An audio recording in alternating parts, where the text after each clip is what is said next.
Dan yang kedua adalah apa? Bunda Maria yang ingin saya angkat. Bunda Maria adalah tokoh, kalau boleh saya katakan tokoh ya gitu ya. Sosok lah ya, jangan tokoh lah. Sosok beriman yang sungguh berkenan kepada Tuhan. Maka pada saat Yesus berkata, siapakah ibuku dan siapakah saudara-saudaraku di dalam Injil Lukas gitu ya. Ibuku dan saudara-saudaraku adalah apa? Ia yang mendengarkan firman Allah dan melakukannya. Jadi Bunda Maria itu menjadi teladan di dalam gereja sebagai teladan beriman karena Bunda Maria dipenuhi oleh kasih Allah. Maka dikatakan oleh malaikat Gabriel, salam hai engkau yang dikaruniai, Tuhan menyertai engkau. Ini malaikat loh yang ngomong. Ini malaikat. Tidak ada dalam sejarah manusia malaikat berkata seperti itu kalau tidak pada Bunda Maria satu-satunya.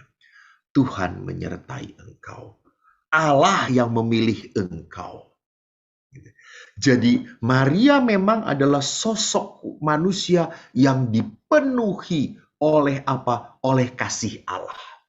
Jadi teman-teman ingat, bukan Maria yang ingin menjadi ibunda Yesus, kemanusiaan Yesus. Bukan.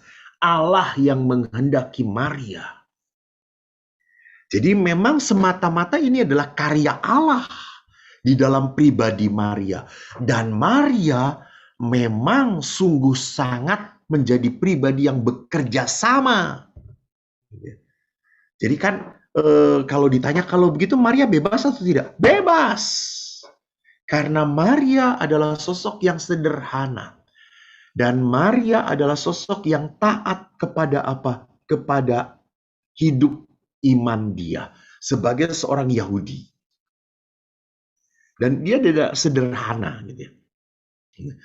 Maka kalau kita lihat lagi hal yang kedua yang boleh kita angkat sebagai apa? Sebagai sosok yang perlu kita teladani dalam diri Maria, kita bisa melihat berapa kutipan Maria mengutamakan apa? Mendengarkan.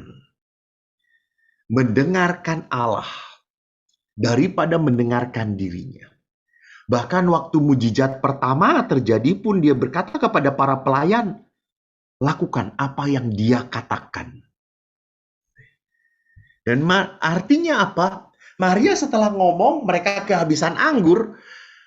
Maria kan belum pernah tahu toh bahwa Yesus bisa mujizat gitu ya, bisa melakukan mujizat. Maria kan belum pernah tahu. Tetapi Maria percaya bahwa Yesus itu Allah.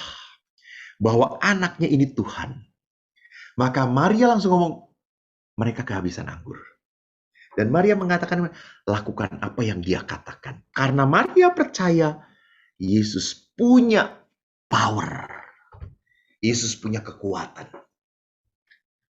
Dan disinilah letaknya kenapa kita menjadikan Bunda Maria penolong doa-doa kita. Mengapa Maria tidak hanya menjadi sosok yang kita ikuti teladan iman, tetapi Maria pun diangkat di dalam Lumen Gentium artikel 62 sebagai apa?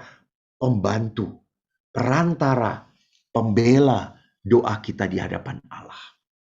Maka kalau kita lihat litani-litani Santa Maria, selalu dikatakan doakanlah kami, doakanlah kami. Bukan kabulkanlah doa kami, ya salah. Tidak pernah kita berseru, Santa Maria kabulkanlah doa kami. Nggak ada di dalam doa litani yang benar. Selalu dikucapkan, Santa Maria doakanlah kami. Santo Yakobus doakanlah kami. Para kudus Allah doakanlah kami. Gitu. Baru ya Tuhan Bapa yang baik, kabulkanlah doa kami. Karena Allah satu-satunya yang punya rahmat. Maria tidak punya rahmat. Maria pengantara doa-doa kita. Maria penguat doa-doa kita. Jadi Ini yang ada di dalam iman gereja. Dan gereja pun tidak hanya punya itu, teman-teman. Kita punya orang-orang kudus yang begitu berharga. Bagi apa? Bagi kasanah hidup menggereja. Jadi kan di gereja itu kan ada orang-orang yang sudah mulia, orang-orang kudus. Ada orang-orang yang masih di dunia ini, yang masih berjuang. Dan akhirnya ada juga orang-orang yang di api penyucian, yang butuh kita doakan. Maka gereja adalah komunitas yang menyatu antara yang sudah bahagia di surga, yang masih membutuhkan doa kita, dan kita yang sedang berjuang di dunia ini. Disinilah kenapa dalam gereja Katolik adalah hal yang paling mulia, agung, benar, bahwa kita mendoakan saudara-saudara kita yang sudah meninggal. Kenapa? Karena kita punya cinta, hubungan cinta dengan mereka. Gitu. Nah, jadi kita tidak meragukan kasih Tuhan, tidak. Tetapi saudara kita ini hidup di dunia punya kelemahan. Kita mohon Allah mengampuni, membersihkan, dengan kerahimannya memperkenankan mereka masuk ke dalam kerajaan Allah.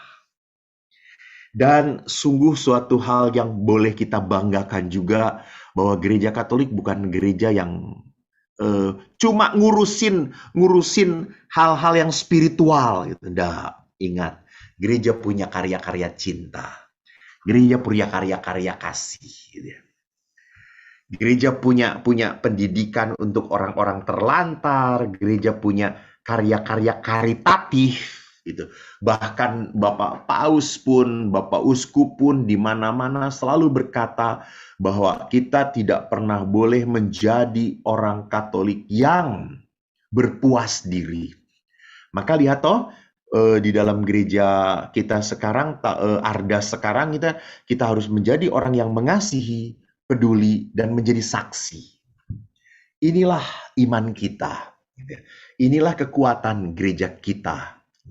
Maka pada saat kita mau tahu tentang gereja, semakin lama kita semakin dihidupi oleh iman yang begitu dahsyat.